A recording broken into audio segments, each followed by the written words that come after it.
জানিয়ে দেব এই মুহূর্তে হাতে পাওয়া সর্বশেষ গুরুত্বপূর্ণ আপডেট বাংলা সংবাদ। শুরুতেই থাকছে ভোট নিয়ে প্রবাসীদের সুখবর দিলেন প্রধান উপদেষ্টা।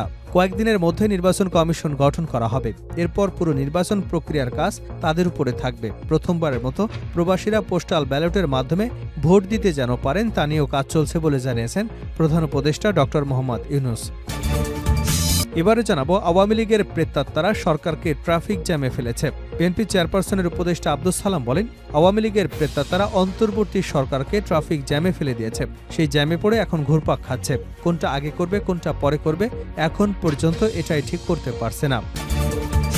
জানাবো 14 ডিগ্রিতে নামলো চুয়াডাঙ্গার তাপমাত্রা। চুয়াডাঙ্গার তাপমাত্রা 14 ডিগ্রিতে নেমেছে। ঘন কুয়াশা এবং হিমেল বাতাসে বেশ শীত অনুভূত হচ্ছে। সোমবার সকাল 6টায় চুয়াডাঙ্গায় 14.5 ডিগ্রি সেলসিয়াস তাপমাত্রা রেকর্ড করা হয়েছে। এ সময় বাতাসের আর্দ্রতা ছিল 97%। এটি তাপমাত্রা চলতি মৌসুমে জেলার সর্বনিম্ন তাপমাত্রা। এদিকে সোনারগাঁয়ে টিস্যু কারখানায় আগুন নিয়ন্ত্রণে 14টি ইউনিট। নারায়ণগঞ্জের সোনারগাঁয়ে ঝাউচর এলাকায় মেঘনা group of industries and paper কারখানায় অগ্নিকাণ্ডের ঘটনা ঘটেছে। সোমবার ভোর 5:15টার দিকে কারখানার গোডাউনে এ অগ্নিকাণ্ডের ঘটনা ঘটে। খবর পেয়ে আগুন নিয়ন্ত্রণে কাজ করছে ফায়ার সার্ভিসের বিভিন্ন স্টেশনে 14টি ইউনিট। তবে কী কারণে আগুন লেগেছে তা তাৎক্ষণিকভাবে নিশ্চিত করতে পারেনি ফায়ার সার্ভিস। জানিয়ে দেব সময়ক্ষেপণ না করে নির্বাচনের পথ তৈরি করুন। বিএনপির কেন্দ্রীয় নেতা ও সাবেক উপমন্ত্রী রুহুল কুদ্দুস তালুকদার দুলু বলেছেন, রাষ্ট্রের ভালোমন্দ রাজনীতিবিদরাই ভালো জানেন। অন্তর্বর্তী সরকারের কাছে অনুরোধ, সময়ক্ষেপণ না করে নির্বাচনের পথ তৈরি করুন। এবারের গণঅভ্যুত্থান শুধু রাজনীতিবিদদের জন্য ইতিহাস নয়, সকলের জন্য শিক্ষা। এবং সর্বশেষ জানাবো আন্তর্জাতিক সংবাদ। রুশ ভূখণ্ডে মার্কিন মিসাইল পড়লে তৃতীয় বিশ্বযুদ্ধ শুরুর হুমকি। মার্কিন মিসাইল ব্যবহার করে ইউক্রেন যদি রুশ ভূখণ্ডে হামলা চালায় তাহলে তৃতীয় বিশ্বযুদ্ধ শুরু হবে বলে হুমকি দিয়েছেন রুশ আইন প্রণেতা আন্দ্রেই ক্লাসাস। রবিবার মার্কিন দূরপাল্লার মিসাইল ব্যবহার করে ইউক্রেনকে রাশিয়ায় হামলার অনুমতি দিয়েছে যুক্তরাষ্ট্রের প্রেসিডেন্ট জো বাইডেন। এই সিদ্ধান্তের প্রতিক্রিয়ায় এমন হুমকি দিলেন রাশিয়ার এই নেতা। এতক্ষণ শিরোনাম শুনছিলেন, এবার বিস্তারিত। প্রিয় দর্শক, আপনি যদি এই চ্যানেলে নতুন হয়ে থাকেন, ভিডিওটি দেখতে দেখতে চ্যানেলটি সাবস্ক্রাইব করে আমাদের সঙ্গে থাকুন। আর এই ভিডিও সম্পর্কে আপনি আপনার মূল্যবান মতামতটি কমেন্ট বক্সে জানিয়ে দিন। আর হ্যাঁ প্রিয় দর্শক, জানিয়ে দিন ভিডিওটি কোথা থেকে দেখছেন। ভোট নিয়ে প্রবাসীদের সুখবর দিলেন প্রধান উপদেষ্টা। কয়েকদিনের মধ্যে নির্বাচন কমিশন গঠন করা হবে। এরপর পুরো নির্বাচন প্রক্রিয়ার কাজ তাদের উপর থাকবে। প্রথমবারের মতো প্রবাসীরা পোস্টাল ব্যালটের মাধ্যমে ভোট দিতে পারবেন তা নিয়ে কাজ চলছে বলে জানিয়েছেন প্রধান উপদেষ্টা ডক্টর মোহাম্মদ ইউনূস। অন্তর্বর্তী সরকারের 100 দিন পূর্তি উপলক্ষে রোববার সন্ধ্যায় জাতির উদ্দেশ্যে ভাষণে এসব কথা বলেন প্রধান উপদেষ্টা। ডক্টর মোহাম্মদ ইউনূস বলেন, নির্বাচনের ট্রেন যাত্রা শুরু করেছে। এটা আর থামবে না, কিন্তু যেতে যেতে আমাদের অনেকগুলো কাজ সেরে ফেলতে হবে। এই ট্রেন শেষ স্টেশনে কখন পৌঁছবে সেটা নির্ভর করবে কত তাড়াতাড়ি আমরা তার জন্য রেললাইনগুলো বসিয়ে দিতে পারি, আর তা হবে রাজনৈতিক দলসমূহের ঐক্যমত্যের মাধ্যমে। তিনি বলেন, নির্বাচন কবে হবে এই প্রশ্ন আমাদের সবার মনে আছে, আমাদের মনেও সারাক্ষণ আছে। আপনারা লক্ষ্য করছেন, নির্বাচনের আয়োজনের লক্ষ্যে আমরা প্রয়োজনীয় পদক্ষেপ নিতে শুরু করেছি। কয়েকদিনের মধ্যে নির্বাচন কমিশন গঠন হয়ে যাবে।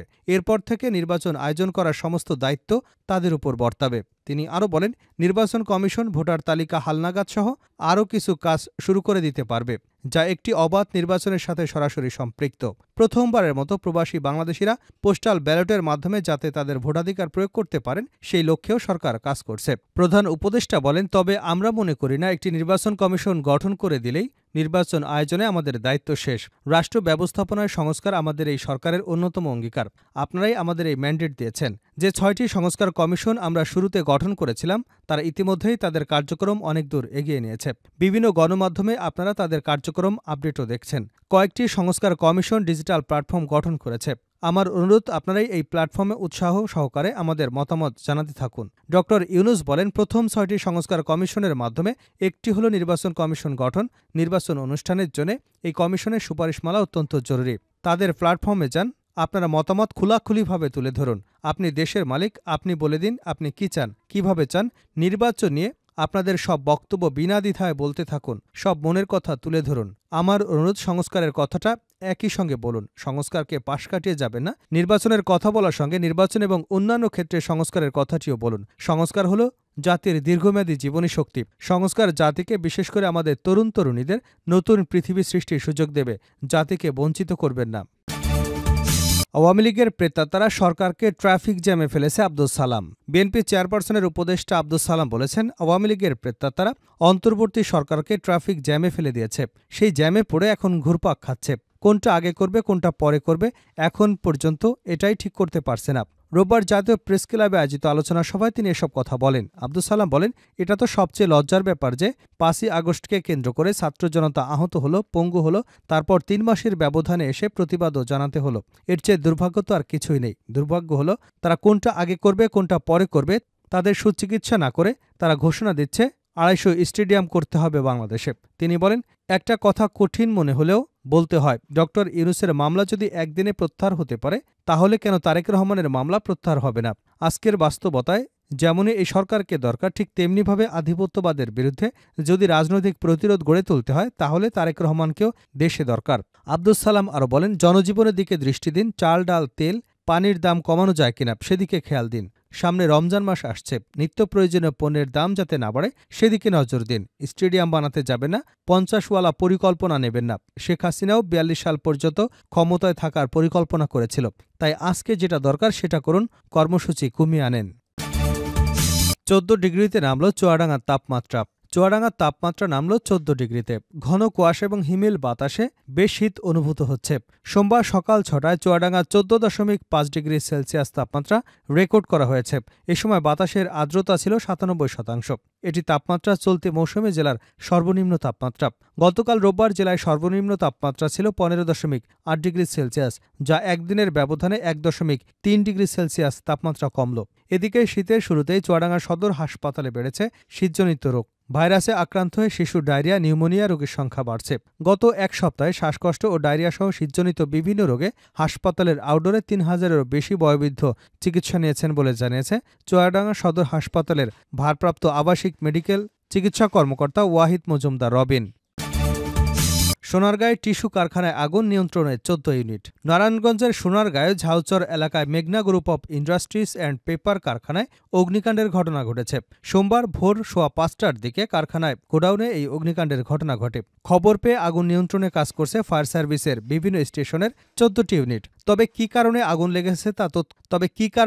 লেগেছে তা তাৎক্ষণিকভাবে নিশ্চিত করতে পারেনি ফায়ার সার্ভিস। নারায়ণগঞ্জ ফায়ার সার্ভিসের উপসহকারী পরিচালক ফখরুদ্দিন জানান, সকাল ৫:১৫টার দিকে অগ্নিকাণ্ডের ঘটনা ঘটে। খবর পেয়ে ৫:৩০টার মধ্যে তারা পৌঁছে আগুন নিয়ন্ত্রণে কাজ শুরু করেন। প্রথমে সোনারগাঁও, গজারিয়া এবং গজারিয়া বেসিক ফায়ার সার্ভিস স্টেশনের ৬টি ইউনিট আগুন নেভাতে কাজ শুরু করে। পরে বন্দর, কাঁচপুর এবং সিদ্দিক বাজার ফায়ার স্টেশন থেকে আরও ৬টি ইউনিট ঘটনাস্থলে আসে। রুশ ভূখণ্ডে মার্কিন মিসাইল পড়লে তৃতীয় বিশ্বযুদ্ধ শুরুর হুমকি। মার্কিন মিসাইল ব্যবহার করে ইউক্রেন যদি রুশ ভূখণ্ডে হামলা চালায় তাহলে তৃতীয় বিশ্বযুদ্ধ শুরু হবে বলে হুমকি দিয়েছেন রুশ আইন প্রণেতা আন্দ্রেই কিলাসাস। রবিবার মার্কিন দূরপাল্লার মিসাইল ব্যবহার করে ইউক্রেনকে রাশিয়ার হামলার অনুমতি দিয়েছে যুক্তরাষ্ট্রের প্রেসিডেন্ট জো বাইডেন। এই সিদ্ধান্তের প্রতিক্রিয়ায় এমন হুমকি দিলেন রাশিয়ার এই নেতা। মেসেজিং অ্যাপ টেলিগ্রামে তিনি লিখেছেন, পশ্চিমারা উত্তেজনা এমন পর্যায়ে নিয়ে যাবার সিদ্ধান্ত নিয়েছে যেখানে সকালের মধ্যে ইউক্রেন পুরোপুরি বিধ্বস্ত হয়ে যেতে পারে। আন্দ্রেই কিলাসাস জানিয়েছেন, ইউক্রেন যেই যুক্তরাষ্ট্রের দূরপাল্লার মিসাইল দিয়ে রাশিয়ায় হামলা চালাবে তার সঙ্গে সঙ্গেই পাল্টা হামলা চালানো হবে। এক্ষেত্রে কোনো দেরি করা হবে না। তিনি বলেন, তৃতীয় বিশ্বযুদ্ধ শুরু হবার ক্ষেত্রে এটি একটি বড় ধাপ। গত সেপ্টেম্বরে রুশ প্রেসিডেন্ট ভ্লাদিমির পুতিন জানান, যদি পশ্চিমারা ইউক্রেনকে দূরপাল্লার অস্ত্র ব্যবহার করে তাদের ভূখণ্ডে হামলা চালাতে দেয়, এটির অর্থ হবে পশ্চিমারা সরাসরি রাশিয়ার বিরুদ্ধে যুদ্ধ করছে। পুতিন হুমকি দেন, এ ধরনের পদক্ষেপ চলমান যুদ্ধের প্রকৃতি এবং পরিধি বদলে দেবে। নতুন এই হুমকির বিরুদ্ধে রাশিয়া যথাযথ পদক্ষেপ নেবে বলেও হুঁশিয়ারি দিয়ে রেখেছেন তিনি।